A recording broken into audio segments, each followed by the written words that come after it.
امام ابو حنیفه رحمه الله الله پاک په خوب کې یو کم سل فیرې دا لیدلی دی. امام صاحب دا فرمایل چې زه کله سلم ځل باندې الله پاک وینم په خوب کې، نو زه به د الله پاک نه تپوس کوم چې تا ته بنده په کوم څیز باندې رانږدې کېږي. نو چې کله امام صاحب الله پاک په سلم ځل ولیده، نو امام صاحب تپوس د الله پاک نه کو چې یو بنده دا غواړي چې تا ته در نږدې شي، نو په کومو کلماتو باندې بنده تا ته نږدې کېدلی شي. نو الله پاک ورته یو ناشنا غوندې کلمات ښودلي دي. نن دغه کلمات زه تاسو ټولو سره دا شیر کول غواړم. بسم الله الرحمن الرحیم. السلام علیکم ورحمت الله وبرکاته. امید در به کوم چې تاسو ټول به ټیک ټاک کې د صحت نه به مازې اهلی. الله پاک مو خوشحاله ساته. الله پاک زموږ او تاسو ټولو ته د پیغمبر علیه صلات وسلام دیدار نصیب کړي او دغه شان د خانه کعبې مبارکې دیدار او دغه شانتې د مدینې منورې دیدار زموږ او تاسو ټولو ته را نصیب کړي. الله پاک زموږ او تاسو ته خپل قرب او نزدېکت دا حاصل کړي. نن چې محترمو کومه وظیفه ده، دا ډېره زیاته بهترینه وظیفه ده او دا وظیفه محترمو د هر چا لپاره نه ده، دا وظیفه د عاشقانو لپاره ده چې کوم سړی په الله پاک باندې مین وي او کوم سړی په الله پاک باندې ځان قربانوي، دا وظیفه د هغوی دپاره ده. د الله پاک عاشقان دا 24 غنټې الله پاک ته په قرآن باندې لګیا وي، 24 غنټې لګیا وي. د الله پاک کلام دا بار بار وایي، هغوی ته سکون میلاویږي. قرآن د خپل زړه نه د خپلې ژبې نه یو منټ نه خوا کوي. 24 غنټې الله پاک سره مشغوله وي او د هغې نه خوند او لذت او مزه اخلي. د الله پاک بعضې عاشقان داسې دي چې هغوی 24 غنټې لمونځونه کوي، نفلونه کوي او په دې نفلونو کې ورته د الله پاک قرب د الله پاک نزدېکت دا ورنږدې شوی او دا ورته حاصل شوی. هغوی چې لمونځ کوي سړی ورته حیرانه شي چې داسې لمونځ کاش موږ هم کولی. نو دا د الله پاک عاشقان دي. یو عالم ته چا وایي که تا ته الله پاک وایي جنت ته ځې که 2 رکعته نفل کې، نو ته به څه کې؟ د عالم ورته وفرمیل چې زه به 2 رکعته نفل کوم، ځکه چې په 2 رکعتو نفلو کې به د الله پاک خوشحالي وي او په جنت حاصلولو کې به زما خوشحالي وي. نو 2 رکعته نفل کوم چې الله پاک دا خوشحاله شي. نو محترمو د الله پاک عاشقان دا ډېر زیات دي.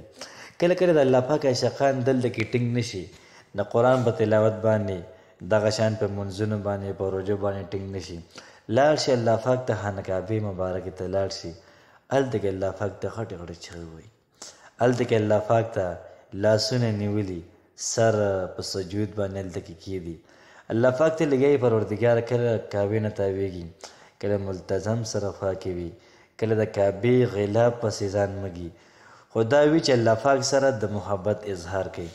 د الله پاک عاشقان محترمو دا ډېر زیات دي. هر عاشق محترمو دا غواړي چې دا خپل محبوب دا ویني، خپل محبوب سره اظهار د محبت وکړي، هغې سره ښکلې ښکلې خبرې وکړي. الله ته محترمو دا سکون ته میلاویږي. نو زموږ او ستاسو محبوب محترمو د الله پاک دی. موږ غواړو چې زموږ نزدېکت، زموږ قرب، زموږ تعلق الله پاک سره دا راشي. بعضې علما کرام داسې دي هغه ډېر ناشنا دي، الله پاک سره تعلق ساز کړی دی، الله پاک سره باقاعده ځان نه ځان نه خبره کوي او فرمایي چې تاسو الله پاک سره داسې تعلق ساز کوي لکه څنګه چې یو سړی یو ملګري سره لګیا دی هغه سره خبره کوي، دغه شان تعلق الله پاک سره ساز کوي. یو عالم الله پاک ته وایي پروردګاره زما دا کار وکړي او پروردګار که په دې کار کې مې خیر او برکت یې وکړي، که خیر پکې نه وي خیر پکې واچوه وکړي.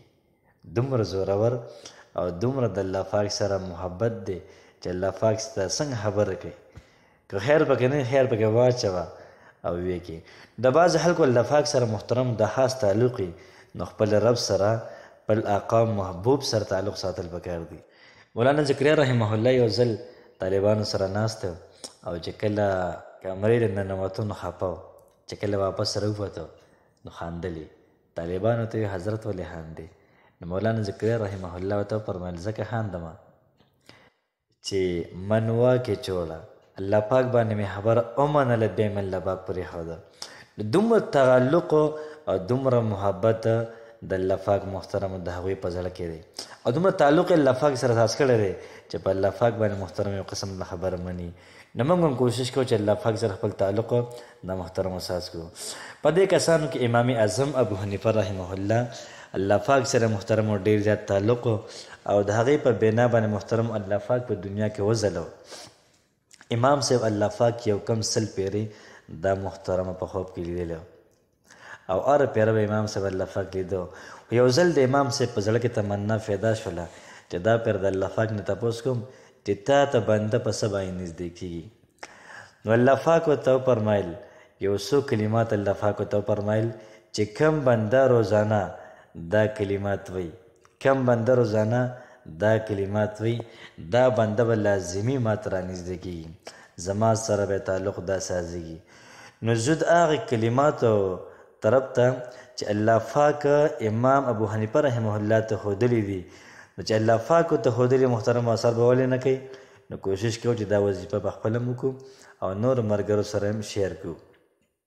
وظیفه داسې ده: سبحان الابدي الابد، سبحان الواحد الاحد، سبحان الفرد الصمد، سبحان رافع السماء بغير عمد، سبحان من بسط الأرض على ماء جمد، سبحان من خلق الخلق فأحصاهم عددا، سبحان من قسم الرزق فلم ينس أحدا، سبحان الذي لم يتخذ صاحبة ولا ولدا، سبحان الذي لم يلد ولم يولد ولم يكن له كفوا احد. الله پاک ته فرمایل چې دا کلمات دا څوک روزانه وایي نو دا بنده به د تعلق په ما سره پیدا کیږي. نو کوشش محترم دا پکار چې دا کلمات دا په خپل شروع کړو او دا کلمات نور مرګرو سره هم شیر کړو. کېدای شي هغوی من الله پاک خوب کې ویني، کېدای شي د هغوی تعلق ستا په وجه الله پاک سره رسا شي او ستا د بنده روغ الله پاک سره وکړي. دا به زما او ستا لپاره ډېره زیاته غټه خبره. نو کوشش وکړو چې دا ویډیو بل چا سره هم شیر کړو. الله پاک هم خوشحاله ساته. الله پاک دې زمونږ او ستاسو ټولې مسلې دا ختمې کړي او ټولې مسلې د الله پاک دا حل کړي. الله پاک د خپل محبت زمونږ او ستاسو په زړونو کې واچوي. الله پاک دې زمونږ او ستاسو ټولو نه راضي شي او کله چې الله پاک موږ او تاسو له مرګ راولي مرګ نو په دغه ټایم کې د الله پاک زما او ستاسو په خوله باندې یو کلمه جاري کړي: لا اله الا الله محمد رسول الله. السلام علیکم ورحمة الله وبرکاته.